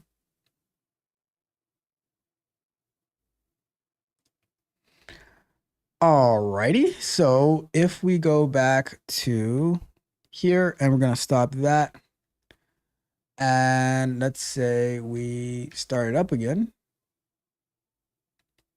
And this time we map this to port 5001 because we changed that to 5001 in here.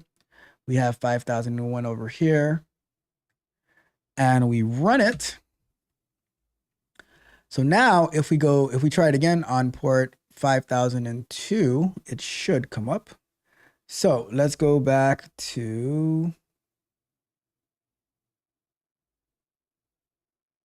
why is that there?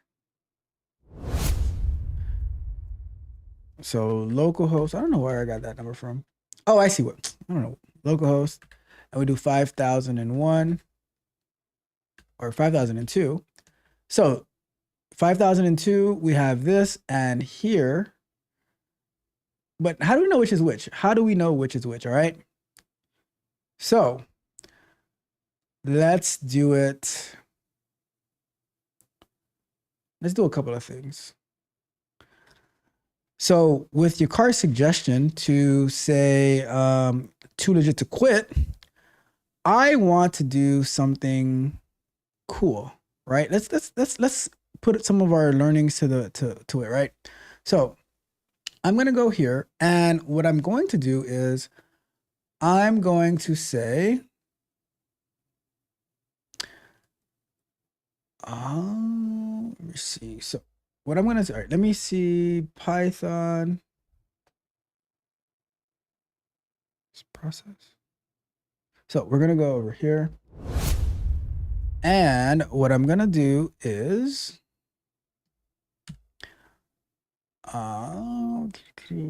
import OS, right? And instead of saying hello tech coach Ralph, I'm going to say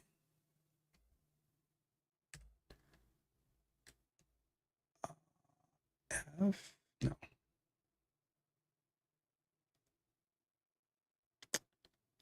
How am I gonna get this in here? I want it to be,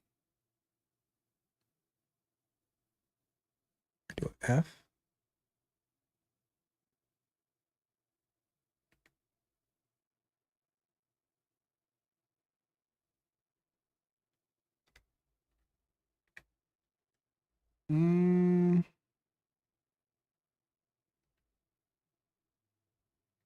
See something.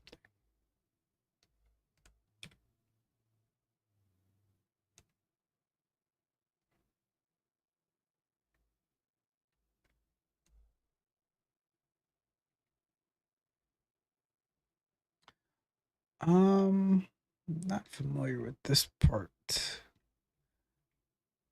I'm gonna just change their thing a little bit, right? I'm just gonna change some stuff in here. So we're going to say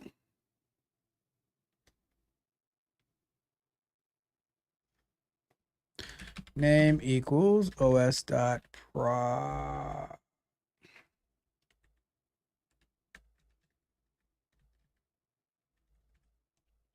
Let me see.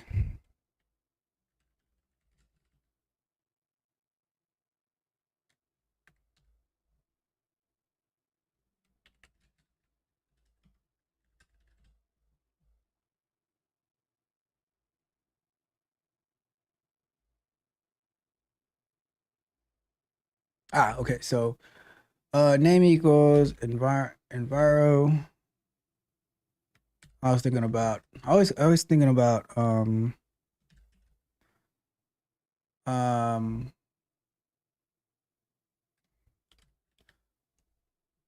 I did it in what do you call that thing? How I did it in Jesus Christ, JavaScript in Node. All right, so now let's say we go with,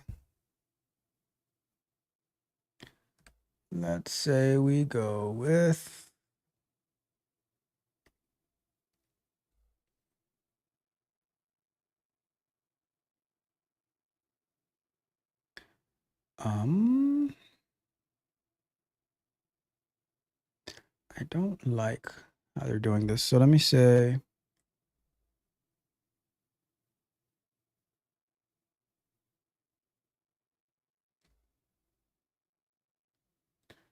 Let's say welcome message equals, and we say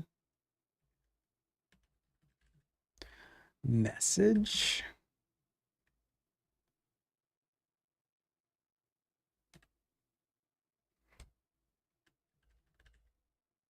Hello.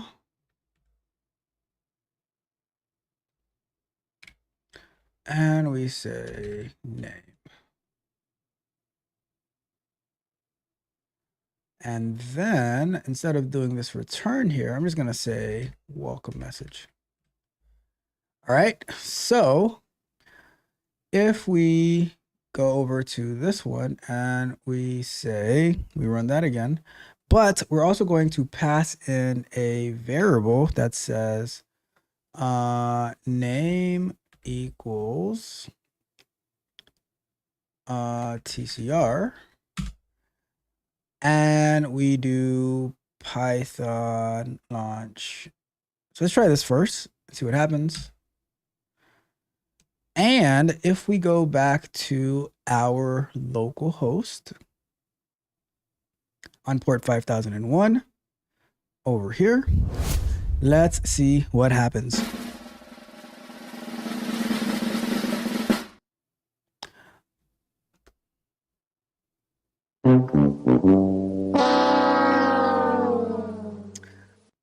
Key error username. Where did I put username somewhere? Ah, that's what it was. Wait, key error. Ah, okay. So this is what happened. All right, so let's go back over here. So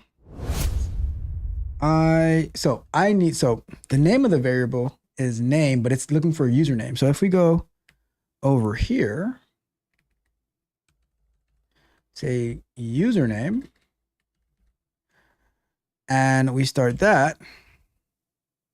Oh, what? 5001.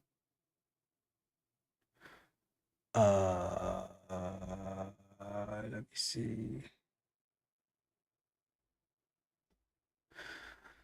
All right, let me see. Kill.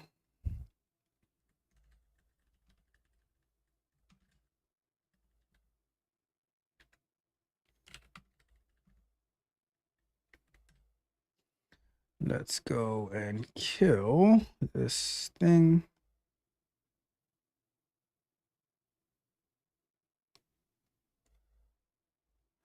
LSOF -I TCP 5001. What? Oh, LSOF.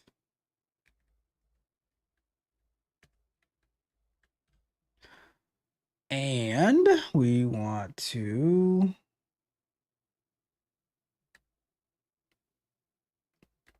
kill -9.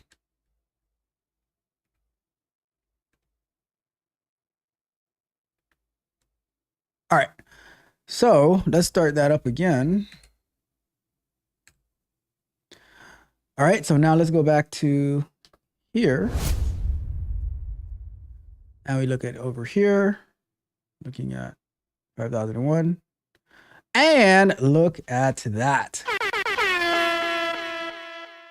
So now let's do the same thing, but for our image, because our image still has the old version, but we want to be able to pass in that name that your car suggested about too legit to quit. So we are going to build our image again. And so pretty much what I'm doing here, right? I want the username to be dynamic. So I'm just passing in a variable for the username so that I can, you'll see. So let's build this again, right? We're gonna go to what is the command? Docker build -t, and we're going to call this again TCR hello world Python, but this time we're going to give it a new tag. The new tag is going to be 0.0.3.release. And we're going to say, put the dot at the end, enter.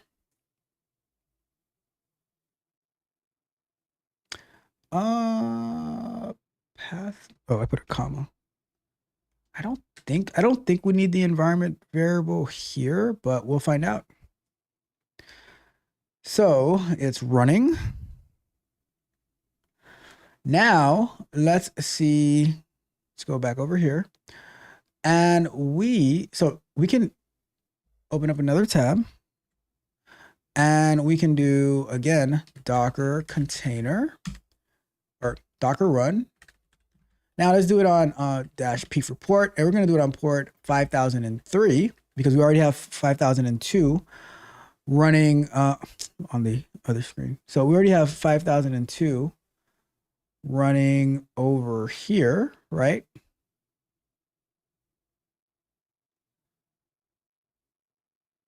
And if we go over to here, so I thought I was showing this, right? But we had, I had built the image here. So we made the change. This is a change that we made here. We built the image. I don't think I need anything else. I don't think I need to add anything in here. So if we go over here and we say, and then we map it to port 5000 and 5001, and we say to tcr hello -world -python, and then we use 0.0.3.release, and we need to pass in the environment variable somewhere. Let me see. Pass a variable to Docker run, and that is going to be Docker run. So I think it's going to be at the beginning.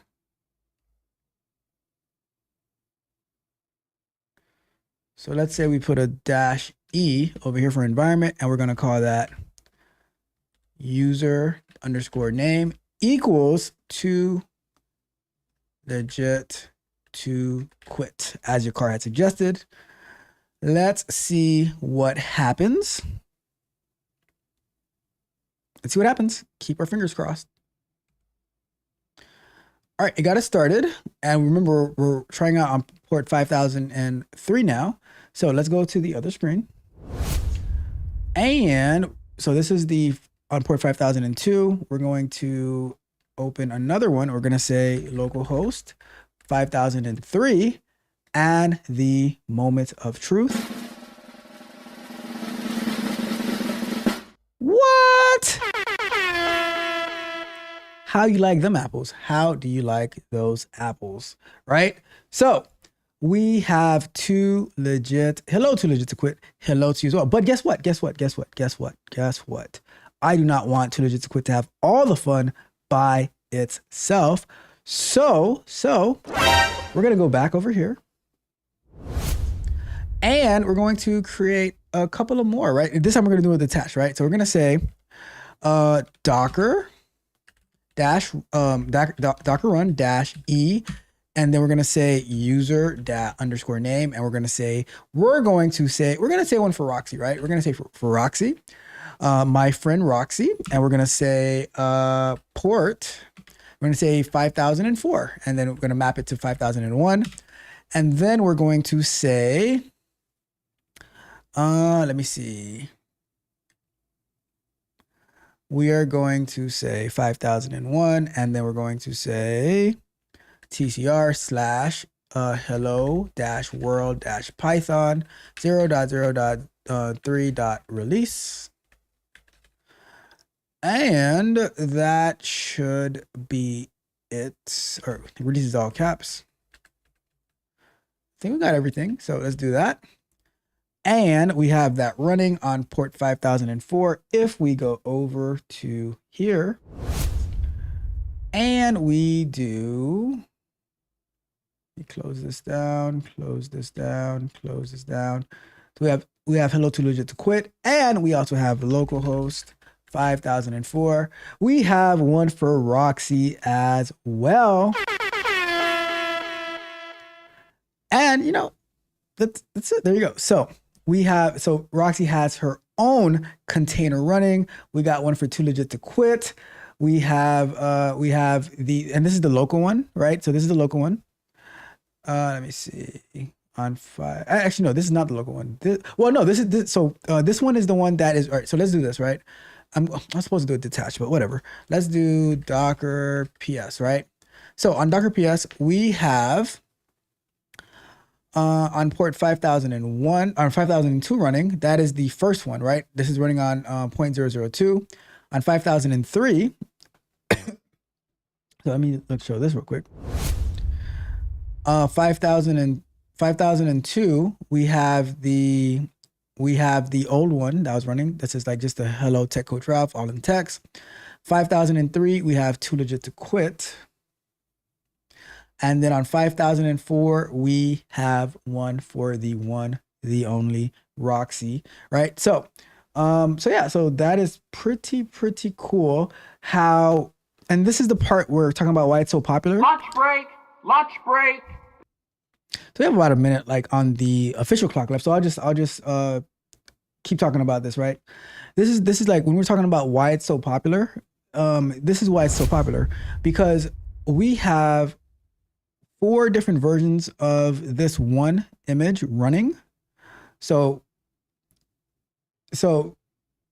we have 5002, which is the older version, right? It's 0.002 or 0.0.2. Then we have the 5000. We have the current one, but we have one container running with the user of too legit to quit. We have another container running with Roxy, with hello Roxy. You know, so that is the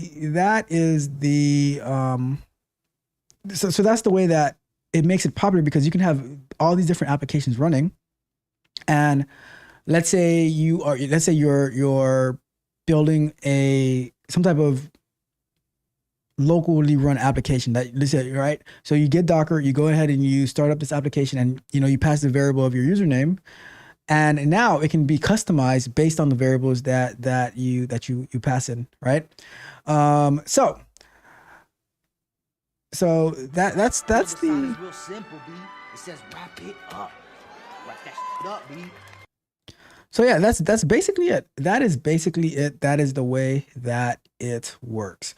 That's Docker. I mean, I didn't even get to show the Docker file that in great detail on how it's being used in the application, the quotes application that the coaching group is that the Tech Barbarians are working on. But I'll push that over to, that's the first thing we'll do next week, Sunday. We'll go over the Docker file so you can have an even better understanding of all the different components of it, how it works, how you end up connecting different containers to one another. So it's gonna be tons of fun. Great stuff, right? Great stuff. So that is it for today. Let's go to full screen. Right. And I just want to end real quick. And then I'll just end with this and then we'll go to the chat before we wrap it up for today, right? Because this is very, very important. So let me go to here. I just wanted to talk about the importance of coaching calls. And I think a lot of times that people, they don't totally understand why you're in a coaching call. Because maybe like a lot of times because they haven't been in the industry, right? So something that happens in like pretty much the past few companies that I've been at, we have one-on-ones with the manager, right? And the one-on-ones, it's just to catch up to see like how things are going, where things are at, if you have any problems, if you have any concerns, if you need to do something, any new ideas that you have. And that's why like when I am coaching people, I try to have either bi-weekly or weekly coaching calls depending on the level that we're at, because it's important just to have that conversation, right? Because a lot of times people won't schedule their coaching call because they think that they don't have anything to talk about. But every time they think that they don't have anything to talk about, we end up talking for like, sometimes we go over the time that we're allocated for. And what I use it for is like, because when I'm coaching people, like there's very specific stuff that we're working on. Like we might be working on some coding stuff. We might be working on some troubleshooting, whatever's happening. But the coaching calls are separate because we are trying to figure out like where you're at, anything that you need to work on. What are you thinking? How do you feel? Are you comfortable? So there's a lot of different uses for them, but a lot of times like you're kind of like walking blind if you're only thinking that it's going to be used for, I had something like, it's not about you having something to talk about. It's about me talking to you about what direction that you're going in. There's always more to do, so there's always something. And that's why like I always find it so important that you schedule your calls, that we meet, and get like it can be for like 10 minutes, it can be for 15 minutes, but you always want to check in to see, all right, like how am I doing? Because a lot of times like you might be feeling frustrated, you're not sure, but having that conversation, you're like, okay, I actually am doing good. I actually am headed in the right direction. So that's why I always say like, hey, schedule your coaching calls. In the Slack that I have for those that I'm coaching, I'm like every Monday in the morning, it sends out a reminder. Hey, here are the links to schedule your calls so that we can be on the same page, and I can see where you're at, what you're doing good in, what you're struggling in. If I have any insight, things like that, so that it's for you, it's for your development. It is for your development. It's not about do you have anything on the agenda. It's let's keep track. Let's measure. Let's win, right? Let's win. At the end of the day, it's about winning. We don't talk about losing over here as much as Mitch would love to talk about losing. I don't buy into it. I don't believe in losing. I believe in winning at all costs, because even when you quote unquote, you think that you lost, by learning from what you quote unquote lost from, that is the actual victory right there. All right. So that is that for today. Just wanted to share that with you. Let's wrap that one up.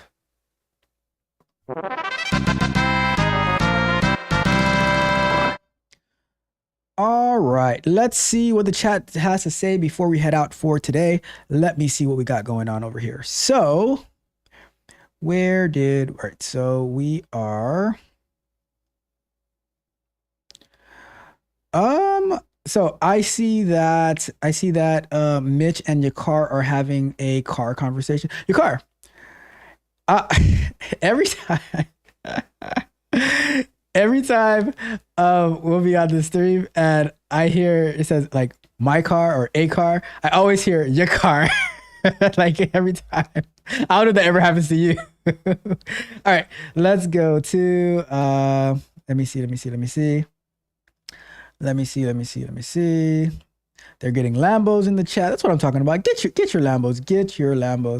Who got 100 kids? Let me see. Let me see. All right, we are. Roxy says, I feel special. You are special, Roxy. You are special.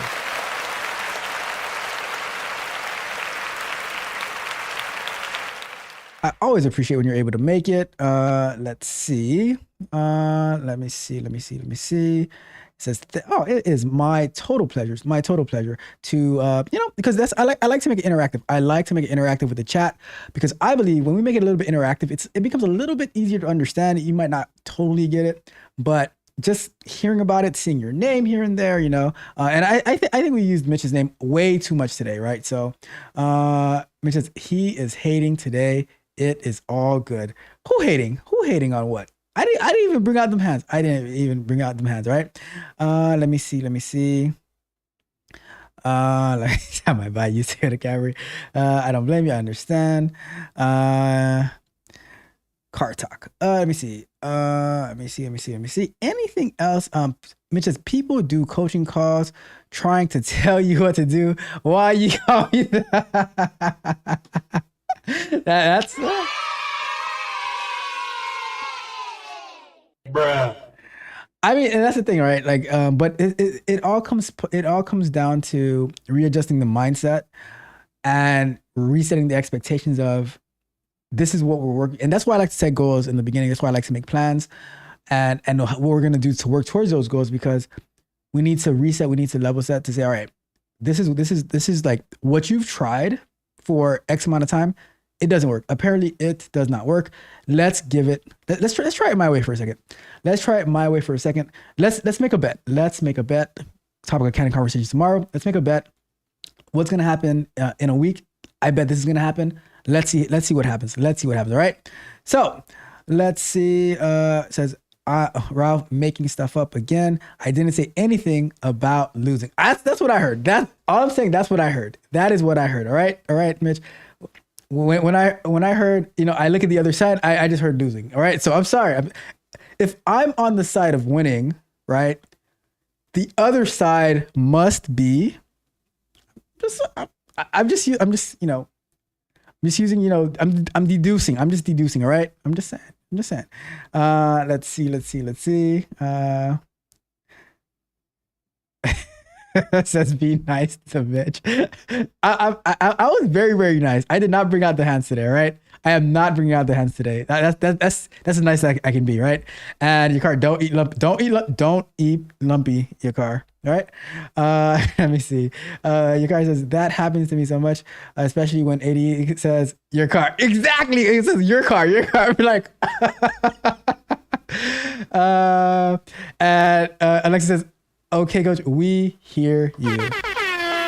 But that's not even directed at you, Alexis. Everyone struggles with that. Everybody struggles with that. But it says you're my best friend. Aw, that's so sweet. That is so sweet. Hater. I'm doing my best here. I'm doing my best here, Mitch. I'm doing my best. It's not easy. It is not easy, right? So they say they want you to be nice. That's what I'm talking about. The best. Let's win. Get your car. All right. Let me see. Are you going to coach? You guys are so bad. Let me see.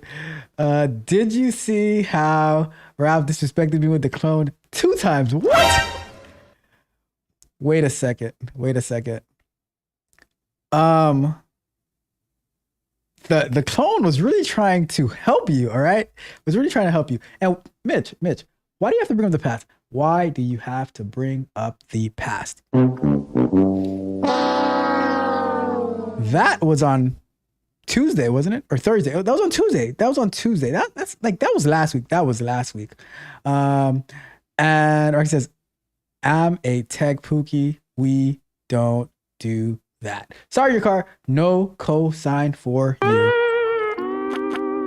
Bruh. Roxy, I don't know what I have no idea what he's talking about. All right. I have no idea what he's talking about. I am going to clip it up and send it to you though. Just saying. Anyways, we're going to get out of here. Thank you guys so much for tuning in. I appreciate you guys so much. I appreciate you. And but we're here to have fun. We're here to learn, and hopefully you found it helpful. But the question for you guys today, what is the question?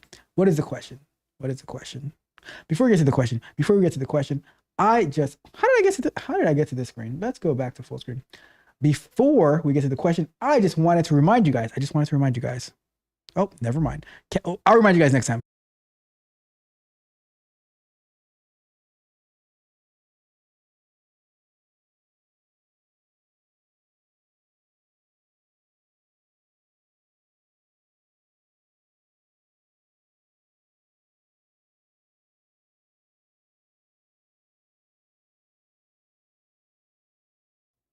There we go.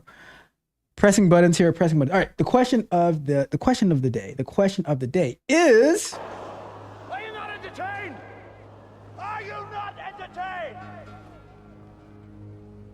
Is this not why you are here? I had a great time. Very, very well entertained. Mitch, don't worry. Next week I will create you a container, Mitch. I'll create a container for you, Mitch. Don't worry. I know you're entertained, Mitch. Mitch, see you tomorrow morning. See you tomorrow morning. Lastly, you guys know yesterday's price is not today's price. Today's price is not tomorrow's price. It might be cheaper tomorrow. It might be cheaper tomorrow because we will have price controls in effect. But we also might not have anything to buy. So there's always that warning as well, because you know. One more thing. Price of the brick going up. The price of the brick is going up. Roxy, you have an amazing day. Alexis, you have an amazing day. Your car, have an amazing one. Mitch, you have a beautiful, beautiful, beautiful day. Lumpy, take care. Don't get in trouble. You know, be good, Lumpy. All right. With that being said, we're gonna get out of here. Mitch says, bye, Roxy, my only friend. At least you have one, Mitch. At least you have one. You should appreciate it. All right. But on that note, this is Tech Coach Ralph. We are out.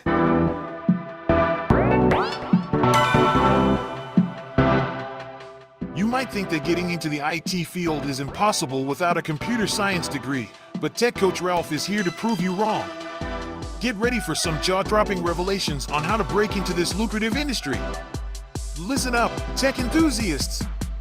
Are you ready to break through into the IT field, but feel like you need a computer science degree to make it happen? Think again! Tech Coach Ralph has some exclusive, mind-blowing secrets to share with you. Get ready to be blown away by his jaw-dropping revelations on how to break into the tech industry without a computer science degree. So get your notepad ready, because Tech Coach Ralph is going to change your life forever. Buckle up, because you're about to embark on a journey to success in the IT field.